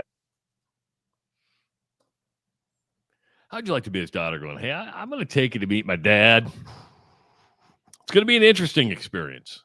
Hey, before we go inside, you need to know something. I imagine that drive to New Sharon. Well, I mean, you prepare the boyfriend for him beforehand, right? You have to. You're like, "Hey, here's the deal. My dad's a bit of a character. Okay. He's probably going to flip you some shit right away. Like, first thing he's going to do is probably make fun of you, ask you about being a Hawkeye." And they've been dating 6 months. So there was a 6 month ramp up. That was the first thing. That's the first indication. I'm meeting him for the first time. They've been dating for 6 months. Listen, Owen and Lizzie dated for like a year before we met her. No kidding? Oh, yeah. Yeah. Yeah. And it wasn't Anjanette. It was me. I promise you it was me. Well, but you're not that bad. Yeah, that's true. I don't weird. think I am. And I know that I'm kind of creepy when you first meet me, and so I can see that. I could see Audrey being like, we're going to wait a little while. I thought 6 months was a long time. A year? Yeah, probably right around then. I mean, there would be days Lizzie would pull up in front of the house and Owen would go out the front door like, where's he going? Oh, do we get a meter? No, not yet. Well, I guess how long were Abigail and Will dating before you met Will? Well, that's different because, she's They 11 were down hours away. Yeah, that's true. That's true. I think we first met Will at like at a Christmas. Okay. I'm trying to, they've been married a year now. They're going to have a baby here in a month. In fact, married a year today, right? No, it's June 1st. Oh, okay. Okay. Yeah. Well, it popped up in my memories thing today for some reason. I don't know. Okay. But I was thinking, they've been married. They're going to have a baby here. I think Will and I have only been together like 5 times just because of the distance thing, right? And one time you had to wipe your own butt with your hand. I did. Yeah. So think about that's an interest. You know what? Now it all makes sense. Now the year that it just clicked. I don't want to be. I don't want to be around him. I don't blame him. We worry about Derek's daughter preparing them for Derek. Think about your kids. So here's the deal with my dad. He's kind of neurotic. Okay, he's a bit of a control freak. He's ADHD. He has pissed himself in public. Hell, who hasn't? Who hasn't? He once pooped in an abandoned house and wiped his own butt with his hand. Had a bird bath. As a matter of fact, let's just wait. Let's just wait. Abigail says it was 2 months that she brought him home for Easter. Okay. Thank you, sweetheart. Thank you. She texted me this morning. She had us on the big screen in the house. She goes, this is what insomnia does. I've been waiting for the show for 3 hours. I said, baby's getting closer. If you're starting to go through it. Yeah, she's due. She's due at the end of the month or at the end of July. Okay. So but right now you hit that 9th month. You're like, it can go anytime. Go anytime. There might be one day, Ross, I say, hey, I don't have the Starlink back because you're going to be in Canada. And I'll be like, I'm on the road because we're heading. Soon as she says water broke, we're in the car. What I'll do if that's the case is you'll get 2 hours of me and my buddies talking about our trip in Canada. For the first hour, it's just going to be me because nobody's going to be awake. By the way, we're going to do double remote shows next Monday, I believe. Yeah. Because you're going to be in Canada, and I'm going to be somewhere between Louisiana, Mississippi, and Iowa at some point because I'll be coming back. I rented a U-Haul the other day. I always get nervous. I didn't rent a U-Haul truck. I rented a U-Haul trailer. So I have to pull a trailer all the way to New Orleans. A little nervous about that. That's a long haul. It's a long haul. But we got a bunch of furniture delivering. We're making a stop. I'm going to feel like a truck driver making a stop in Mississippi, unload half the load, take the rest to New Orleans, and get all the crap out of my house. Get that load distribution on the trailer right. Yeah, but I don't have to bring it back. It's a one-way haul, which is funny. Good. Tyler just said, ask Ray Q about weight distribution. That's funny. It's a 5x8 trailer, so it's not like it's. You'll be. I should be all right. Now, Jason also wants to know, does that, and I don't know this, does Abigail know what she's having? Yeah, she's having a girl. Having a girl. She didn't want to find out, but in the old days when you and I were having kids, they didn't have like computerized medical records where you get on an app to get your so us they go, it was all paper records when we were having babies. Well, she didn't.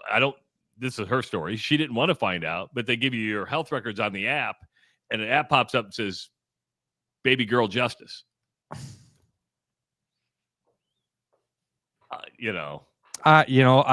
That was something I wanted, was not to know and have that moment of like, congratulations, it's so I got to do that with Eli. That is cool. And by the way, Tyler says, no chance that Travis goes the recommended 55 miles an hour. No, I'm not. Have you ever driven to Mississippi or Louisiana? I don't want to make that drive any longer than I have to. I like to get there in a good amount of time. All right, we'll take a break. We'll come back for the last half hour of the show. It is the Rush Radio Show powered by Willis Automotive. I'm loving these wooden nickels, Brian. Yeah, I suppose everyone is catching on. Just spend $20 to get a wooden nickel. It's 25. Collect 10 and add up the savings on your next purchase. Some of these are worth $5. That could be huge. I know, right? That's why you have to spend $20. It's 25. Collect 10. It's like money back to you. Spend 20, you get another wooden nickel. It's 25. Collect 10 and add up the savings. It's huge. Central City Liquors, home of the 10% cash coupon. And the wooden nickel program. It's huge. Hi, I'm John Linares, sales manager here at Willis Lexus, and it is summertime, and it's time to roll down the windows and enjoy that nice weather. For the first time in a long time, we have TX available in stock, and we are taking $1,500 off in stock models. And speaking of cash off, we've got $2,000 of lease cash on all ES models, and if you're looking to finance, we have rates as low as 3.79 on popular models like RX, NX, IS, and ES. I invite you to stop in and take a new one for a drive, or visit us online at willislexus.com.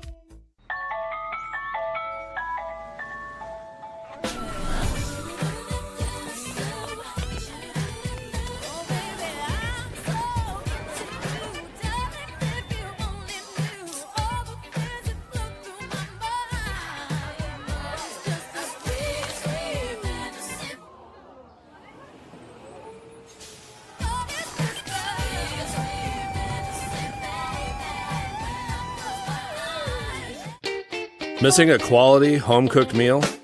You know, the kind Mom used to make? Lucky for you, we found her recipe book. Welcome to the High Life. Welcome to the Champagne of Bars. Looking for the perfect golf escape? Experience links-style golf right here in Ames at Coldwater Golf Links. With rolling fairways, large greens, and unique routing, it's golf the way it's meant to be played. Whether you're a seasoned pro or just starting out, you'll love our course's welcoming atmosphere and friendly staff. Grab your clubs, book a tee time, and make every round unforgettable. Coldwater Golf Links, where great golf leads to great memories. Visit coldwatergolf.com to book your round today. Hi, I'm Sean McFarland, Service Manager at Mini of Des Moines. School is out and summer is here. Before you hit the road for your motoring adventures, visit us for your oil changes, get your AC checked out, or make sure your tires are roadworthy. Give us a call to schedule or visit us online at miniofdesmoines.com. Back to the Rush. Strong opinions, weak filters, and just enough sense to stay on the air. It's the Rush Radio Show, powered by Willis Automotive.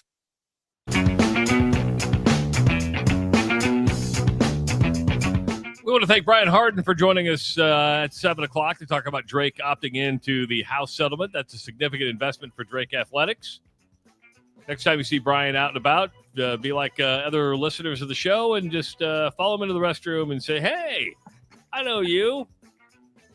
How's it hanging? Tomorrow, we've got a couple interviews lined up as well. Chris Conley from the Casey Center is going to be joining us on the Rush Radio Show. Of course, tomorrow is July 1st. The arena officially becomes the Casey Center. It's going to be hard for me just to get used to it. It's going to be hard for people. It's going to be a change. Not to not call it Wells Fargo, but to call it a center instead of an arena. Right? You know, to me, it's just give us some time. It'll be a transition. I hope Casey's understands that. But it was fun driving by this weekend and seeing the Casey Center up there. So yeah, he's going to join. And then Wade Unger is going to be joining us at 7:30 tomorrow. Wade, if you are familiar with the show, or at least the old show, and when we did the call-in show after Iowa games, Wade is an Australian racetrack announcer. He loves Iowa.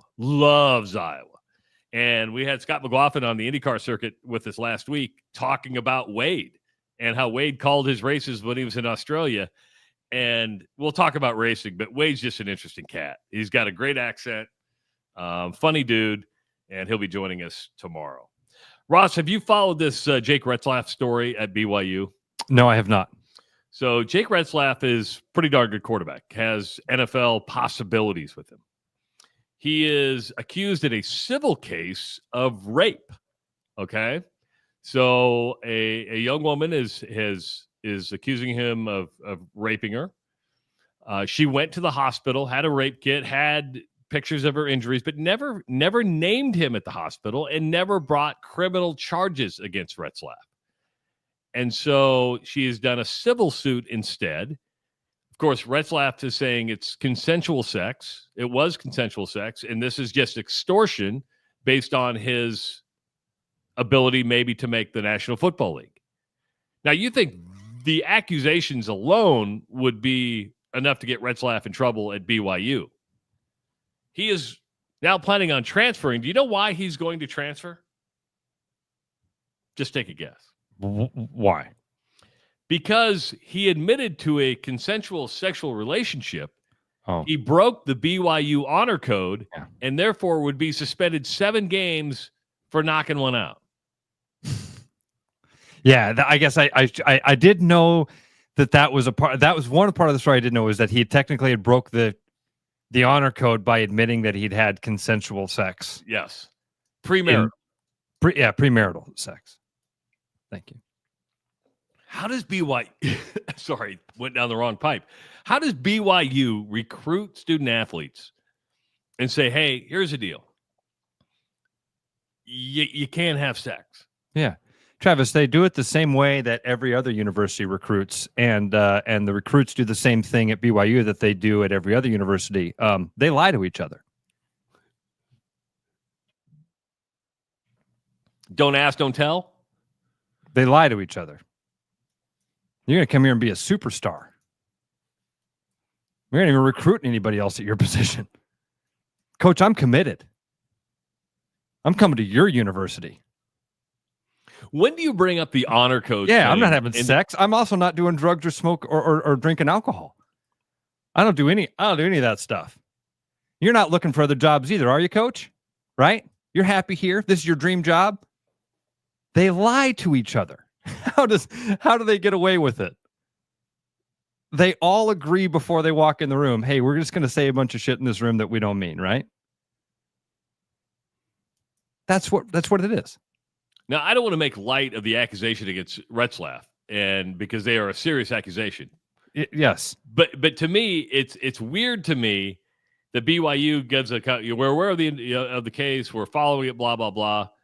But you broke the honor code. We're going to suspend you 7 games. No, maybe the other thing is the reason you suspend him. Yeah, the accusation, but no, it's the honor code. When do you bring that up in the recruiting process? Is it at the end when you say, "Hey, by the way, you have to sign this little sheets of paper that says you're not going to drink alcohol, you're not going to do drugs, and you're not going to have sex"? The same time Notre Dame asks you when you got confirmed. They don't ask you. You don't have to be Catholic to go to Notre Dame. Oh, okay. Well, then I'd say that it's the same answer. They don't. At no point does the BYU coach say, "Hey, by the way, got some other rules at this university." Just like the Notre Dame coach doesn't do that. They let the academic side, when you go through orientation. Oh, here's the honor handbook, and then you're already signed, sealed, and delivered. Like, I didn't know I was signing this. And Travis, who's it apply to? It applies to not everybody. Not everybody. Not all the time. Unless you come out and freely admit. And this super quarterback, I mean, yeah, exactly right. Unless it's a public knowledge thing, and then it's like, oh, he gone. And again, the allegations, we've seen this go both ways, and so I think this is one the allegations of the rape are something that you kind of sit and wait on. It's gross, it's awful. You hope it's not true, but at the same time, like, even hoping it's not true feels weird, because then what are you're hoping that a person is making this up? I don't know. So yeah, it's 2 things I wish she would have done is when she went to the hospital, which she did, which is the right thing to do. Get the guy's name up. Say, this is who did it. But man, again, like we talked about with even that Ohio State documentary that you watched last week, man, even for really tough, manly men, that's hard. because there's shame involved with it. Yes, that's really hard. So that in itself, again, it's not enough to say, "Oh, she must have been lying," because she. And I know you're not saying that. I'm not implying. No, I'm not saying that at all. Everybody out there, be careful of jumping to a side on either way here.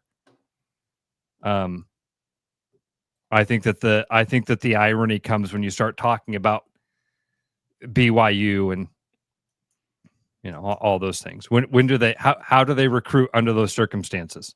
Oh, they lie to the kids. And the kids lie to the coaches and the recruiters. Some of them aren't. Some of them are. Some will do their mission trips, go away, live the faith. And again, it's the same thing as any other university where you go, well, aren't most of the kids there for the education? Aren't most of the kids there for some? We're talking about a very small percentage that are doing it for the athletics, right? Very small percentage. Well, that's going to be growing because BYU has a boatload of cash, and they've got the number one recruit in college basketball this year. They've got money to give away. They'll be easily able to spend their $20.5 million. That's a drop in the bucket to BYU. Sleeping giant in this money world, dude. A lot like the Texas Tech thing. Yeah. All of a sudden you wake up, you go, they got how many millions? Where I didn't believe you and where I was wrong and you were right, which is most of the time, is that, when Nick Saban was saying, don't do this, you were the first one to say, you're saying don't do it because you're going to find out who really has money. Yeah. And there were probably a lot of schools that were playing by the rules that had a lot of money. Exactly right.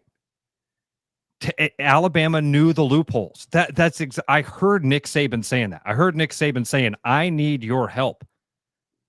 He went there and tried to play the chess game and go, oh, you guys, I'm going to dominate. No, you already do. He already did. And then he goes to Congress and says, yeah, you guys can't change the rules. They're set up perfectly for us. That's just seeing between the lines and going, man, Travis, why is always the best question? When Nick Saban did that, I'm like, well, why is Nick Saban going and complaining about these rule changes? If they were going to benefit him, he wouldn't say shit. They don't benefit him. He's going to say they do, and he's screaming that they do, but he wouldn't be there if they benefited him. So why is always why are we doing stuff? Why do people push for certain things? Why, like the basketball tournament going to 78 teams? Why? Who wants it? There's even articles. I saw Murph retweet like an article this weekend about the expansion of the NCAA tournament. Nobody's asking for it, but it's still going to happen. Money. Yep. And you're not wrong. It's either going to be 78 or 76. I don't think they've come to a number yet. But I'm like, why? And the only reason I'd want it is if schools like Drake, these smaller conferences, actually got a fair chance to get in. It's not going to be that. It's going to be the big boys. You're going to see more Big Ten teams. You're going to see more ACC teams. You're going to see more SEC teams. It's not going to benefit the small guy. It's going to benefit the guys who stand to make the most money. A 76-team tournament just does not do it for me. 68's I remember it was 64, then it went to 68. Hell, I remember it was in the 40s because I'm that old. Trav, have we? This is one of those days I kind of feel bad. Did we? Why is that? Well, because you had a really good rundown today. Well, we got. Well, we got to some of it. Okay. I'm looking at it now. The only thing we haven't gotten to yet is Caitlin Clark is the captain of the WNBA All-Star team. She got 1,293,526 votes. Dude, again, I know we do this a lot, but just imagine a couple years ago saying what you just said. A WNBA All-Star received 1 million votes. Hell, the second place finisher, who's the captain of the other team, girl from Minnesota, also got over 1 million votes. I mean, that's incredible. Aaron Judge had 4 million. Like this, that's incredible that that's really, really cool. And by the way, not a surprise, shouldn't be a surprise. She's the star of the WNBA. Just like for a long time, if you ask people to name somebody in golf, they could only name Tiger Woods. And if you ask somebody to name an NBA player, they would only say LeBron James or Kobe Bryant. She's the one name. It's not a knock on everybody else, not a knock on everybody else's talent. I know that she's not statistically the best player. So I'm not surprised at all by this. She should be the head of the All-Star game. She should be the poster child for it. I'm actually looking forward. Christine Brennan from the USA Today has a book coming out. I know Keith Murphy interviewed her the other day. I'm actually looking forward to this book just because it goes into the jealousy. It goes into a lot of things that happened from her senior year through her rookie season in the WNBA. And I'm looking forward to reading it because she followed her for like a full year. So I'm anxious to see what this book has to say. Learn a little bit more about the transition from college to pro and really how deep some of that hatred runs. But I think in her interview with Murph the other day, she said, listen, she is the WNBA. She's the face, and we've talked about it. We've said it before. She is the face of the WNBA, and the numbers don't lie. When she's not playing, ratings are down like 50%. Even down 50%, they're higher than when they were before she was in the league. And that's incredible. It is. What's incredible, you still get 1,200 and some votes, and she's missed 7 games already this year. She's missed 5 in a row, and then the last 2. The Fever are going to be back in action tomorrow. They play for the Commissioner's Cup again. That's a made-up championship in the middle of the season. They're going to take on Minnesota, which will be a good game. Minnesota's a really good team, but I expect Caitlin Clark to play for the Commissioner's Cup. I do. The only bad thing is it's on Prime.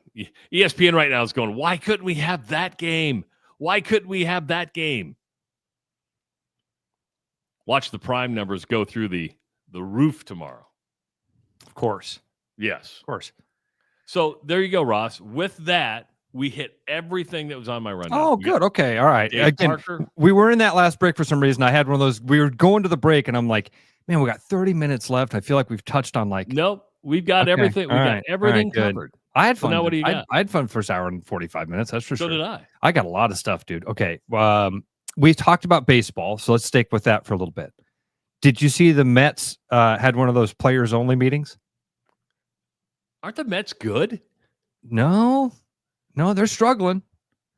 And it's a funny article on the New York Post because it says rule number 1 of players only meetings is generally to hold them the night before your ace is scheduled to pitch. But the Mets barely have 5 pitchers to fill out a starting rotation these days, never mind an ace. So it was on Frankie Montes' arm Saturday or Sunday to help turn the previous night's forum among players into a win. So Saturday night, the boys got together and decided, we got it. We're at players only meeting. Shut the door. And then they went out on Sunday and blew it. Lost 12-1. Next time we have a former athlete on, let's ask them, A, did you ever participate in said players-only meeting? And B, do they actually really help? There's a great story about Zach Greinke. I can't remember it now. There's a great story about Zach Greinke because, Zach Greinke is like, he's on the spectrum. He's kind of a little bit socially awkward. And the Dodgers, when he was with the Dodgers, Mattingly is their manager. He had a really serious players-only meeting. And the story goes something like Mattingly ends the obviously not players only if the manager's in there. But I think that it was some sort of team meeting. It's very serious. He's trying to rally everybody together, and it finally wraps it up. And Zach Greinke, who never says a word, stands up. And everybody's like, whoa. And he goes, guys, I got something real important to say. I'm like, oh my God, this is going to be like profound. Some of you guys aren't flushing when you come out of the bathroom, and it's a real problem. We need to make sure that not the time, Zach. Don't leave your pee in the bowl. So right now, Mets are 1.5 games back of the Phillies. They are 3-7 in their last 10 games. So time to right the ship. All right. Did you see the fiery confrontation in a wild scene in the PGA over the weekend, Travis? Was that Roger Maltby in on this? Yeah, Roger Maltby and Padraig Harrington, man. They almost went to fisticuffs, according to this clickbait article on Yahoo Sports. If you saw this headline, you would absolutely dive for this, unless you saw fight. Unless you saw the actual quote unquote confrontation. So the Yahoo Sports headline is Padraig Harrington gets into fiery run-in with Roger Maltby in wild scene. Here's what happened. Two guys had a conversation about where you're supposed to stand on a golf course. Well, it was a little more than that. Was it? Yeah, because what happened is Harrington had an errant tee shot. And so you have a whole bunch of people looking for the ball. Yeah. And Maltby wasn't looking for the ball. Okay. He was there with his microphone and his headset because he's a reporter for NBC. And he was sent there by the producers to report on the situation. And Harrington got upset because he goes, "You've been playing this game a long time, buddy. You know you're supposed to help me look for the ball." Fiery confrontation in a wild scene. Listen, now, I don't know who's right or I don't know who's right or wrong. When he hits a ball into the woods, I don't go help him because I know he's going to come out with at least 4 or 5 different balls. Yeah, I don't want your help. I don't want you in there stealing my balls. I hit the ball into the woods for a reason. I hit it there on purpose because I know other idiots have hit the ball in there, and I'm going to go in and find 4 or 5. Ross comes out. I got 4 Pro V1s. I got 4 Pro V1s. I got $20 right here. Who wants this Pinnacle? Got a Top Flight. Here's a green one. But you're keeping those other 4. Yes, I am. Yeah. Yeah, those are Kirk ones. Yeah. Maltby had a great reply. He goes, I've been doing this for NBC for like 20 years. They sent me to do a job to report on there. He goes, I've never seen Padraig Harrington sign one of my checks. If you're a spectator, if you're around the area, I get helping look for the golf ball. But if you're a reporter, something tells me you're mad about something else, and you're not mad that he didn't help you look for the ball. You're mad because you hit said ball into the bad stuff, and you're just taking it out on Roger Maltby. Stupid headline, by the way, because beyond stupid headline. Because I had seen this thing on Twitter. And I watched it and I kind of listened to it because I kind of was waiting for it because I think even the headline on Twitter was like, "Oh, you won't believe what these two say to each other." And it's literally like, "Come on, mate, you've been around the game a long time. You could have helped me out." I don't understand. What's going on? I mean, hey, fiery. I'll help you, but can I interview you while we're doing this? Fiery confrontation and wild scene. Did you know it right off the club that you hit a really bad shot, Padraig? All right, I want you to first of all, I want you to brace yourself for this next one I'm about to tell you because we've talked about AI a lot. This is from the AP. China's humanoid robots generate more soccer excitement than their human counterparts. Doesn't surprise me. This is a little bit of a daily double for you because the first story is that more than 1 million empty seats have been accounted for the World Cup knockout or for the World Cup group stage that's been played here in the United States. They've had capacities as low as 13% in Orlando. We had one game at the Rose Bowl that had 14,000 people in it. Rose Bowl seats 89,000. So you're right. That's not too hard right now. Here's the story from Beijing. While China's men's soccer team hasn't generated much excitement in the recent years, humanoid robot teams have won over fans in Beijing based more on the AI technology involved than the athletic prowess. This is going to get scarier. 4 teams of humanoid robots faced off in fully autonomous 3-on-3 soccer matches, powered entirely by AI on Saturday night in China's capital, and what was touted as the first in China and a preview of the upcoming World Humanoid Robot Games. Now, remember, I think I was probably the first one to tell you guys about those enhanced games, the all-steroid games, and now those have been coming. You see more and more stories about that. I'm down for that, by the way. By the way, did you see they broke the swimming record? Did we talk about that? No. Yeah, they broke the swimming record, and the guy that created the enhanced game says their goal is to break every single physical world record. These are going to be the humanoid robot games set to take place in Beijing. According to organizers, a key aspect of the match was that all the participating robots operated fully autonomously using AI-driven strategies without any human intervention or supervision. So again, these were not robots being controlled. They were programmed and then set onto the field, and they played a 3-on-3 soccer game. Okay. Equipped with advanced visual sensors, the robots were able to identify the ball and navigate the field with agility. They were also designed to stand up on their own after falling.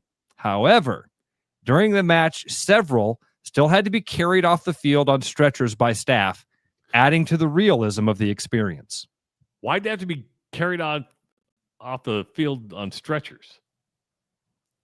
Because they'd lost a gear? I don't know. Dude, this is creepy. See, I would watch it, but probably more for the curiosity of watching robots play soccer. This one says in the future. What's that? I'm sorry. Do they look like robots, or do they look like, are they like the porn dolls where they put the skin on them? You're amazing. You never miss. They look like those. You ever seen the autopsy of the aliens, where the alien's like 4 foot tall? Yeah, they kind of look like that more than anything. Okay. They look like a 4 foot tall alien. But they're they're black robots. There's no other way to describe it. It looks like you're watching this weird computerized version of foosball. Oh, okay. In a couple of weeks, we got like a robot dog coming to the office. Have you ever seen those robot dogs? In my nightmares. Is it equipped with guns and lasers? No. Lasers on its freaking forehead? No, but they're bringing it to the office for something. And I'm like, I'm going to go check that out. Can you ride it? No. How long till you can? But think about, pets will probably be the first thing, because a robot dog will never die. So you're like, I can just get a pet that's going to be with me forever? It's going to start with pets. That's where I would start. All right, let's get deep in the last 10 seconds here. So remember how I was talking about how relationships, you got to have a back and forth. There's got to be give and take in a relationship. Yeah. I've got to tell you information. You've got to tell me information. That's a relationship. Part of love is losing. I don't disagree with you. That you sign up for the fun because it's amazing, but you're signing up for the pain, everything. You're in the future, we may arrange for robots to play football with humans. That means we must ensure the robots are completely safe. For example, a robot and a human could play a match where winning doesn't matter, but real offense and defensive interactions take place. That would help audiences build trust and understand that robots are safe. Robots are not people too. Robots are not people too. They will condition us to say things like that. All right. Thank you so much for tuning in today. We very much appreciate it. If you missed any part of the show, going to be up on the podcast at therushradio.com or wherever you download your podcast versions of the show. You can always listen live all during the day at therushradio.com. He's Ross Peterson. I'm Travis Justice. We'll be back tomorrow morning at 6 a.m. The Rush Radio Show, powered by Willis Automotive. This is Body Armor. Real hydration with electrolytes. No artificial dyes and coconut water. Choose better. Body Armor. With over 260 beers on tap, El Bait Shop isn't just another craft beer bar. It's the best. Beer lovers know El Bait Shop, 200 Southwest 2nd, Des Moines. There's a new spin on casual dining near Drake University. Lucky Horse Beer and Burgers. Craveable faves, flatbreads, delicious burgers, frozen cocktails, and a crazy cool vibe. Get to Lucky Horse Beer and Burgers today. Are you thinking about buying a home this year? Start by getting pre-approved with Gary Presnall at Northwest Bank in Des Moines to see how much you can qualify for and what loan programs meet your needs. Gary can get you pre-approved in 30 minutes or less with a pre-approval letter to you. Gary offers first-time homebuyers programs, VA loans along with FHA, IFA, and conventional loans. Call Gary at 515-975-6767 or find his profile at nw.bank. Member FDIC, Equal Housing Lender.